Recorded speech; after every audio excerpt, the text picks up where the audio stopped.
একদিন একজন গরিব লোক রাস্তায় 10টি টাকা পেল। সে ভাবতে লাগলো, এই 10 টাকায় কি কেনা যাবে। সারাদিন এই 10টি টাকার চিন্তায় সে সময় নষ্ট করে ফেলল। পরে সেই 10 টাকা ফেলে দিল। সে বলল, হে আল্লাহ, এই 10 টাকার জন্য আমি আজ সকাল থেকে আপনাকে একবারও স্মরণ করিনি। সেই সব লোক আপনাকে কিভাবে স্মরণ করে যাদের লাখ টাকা আছে? আল্লাহ সুদ হারাম করে দিয়েছেন, আমরা ব্যাংক বানিয়েছি।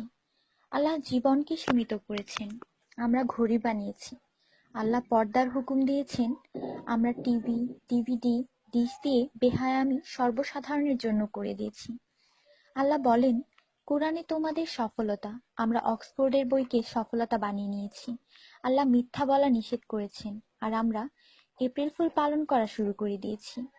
আল্লাহ বৃদ্ধ বয়সে মা বাবার সেবা করতে বলেছেন, আমরা বৃদ্ধাশ্রম বানিয়ে ফেলেছি। আজ মুসলমান এই জন্য দুশ্চিন্তায় যে যাকে খুশি করার তাকেই তো রাগিয়ে ফেলেছি। দয়া করে সবাইকে ফরওয়ার্ড করুন, কারণ নেকির দাওয়াত দেওয়ায় নেকিকারীর সমান সওয়াব পাওয়া যায়। একটু ভাবুন, আজান যখন হয় তখন টিভির ভলিউম কমানো হয়, কিন্তু নজর টিভিতেই থাকে। আর মনে মনে বলি, আজান যাতে তাড়াতাড়ি শেষ হয়। এটাই কি আজানের মর্ম? আপনি নিজে আপনার মনকে প্রশ্ন করুন। আজানের জবাব দেওয়ার চেষ্টা করুন, যাতে মৃত্যুর পর কালিমা তাইয়্যিবা আমাদের নসিব হয়। অনুরোধ, এই মেসেজটি সবার কাছে পৌঁছে দিন। বন্ধুরা, আমাদের দাওয়াতে যদি কেউ না আসে, আমরা রাগান্বিত হই। আল্লাহর পক্ষ থেকে আমাদের জন্য প্রতিদিন 5 বার দাওয়াত আসে, আর আমরা নামাজ পড়ি না। তাতে কি আল্লাহ আমাদের উপর রাগান্বিত হন না?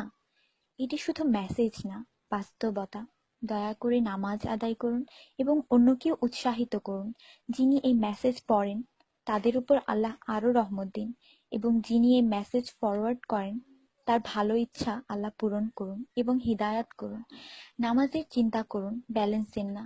আজান শুনে উঠুন রিংটোনের মতো। কুরআন মনোযোগ দিয়ে পড়ুন, SMS পড়বার মতো। জীবন সবসময় থাকবে না নেটওয়ার্কের মতো। নামাজ ত্যাগ করা মানে আল্লাহকে রাগান্বিত করা। ফজর 6 মিনিট, জোহর 15 মিনিট, আসর 8 মিনিট, মাগরিব 10 মিনিট, এশা 18 মিনিট, মোট 57 মিনিট। 80% লোক এই মেসেজ ফরওয়ার্ড করে না। দয়া করে আপনি করুন। আল্লাহ সবার মঙ্গল করুন। আমিন।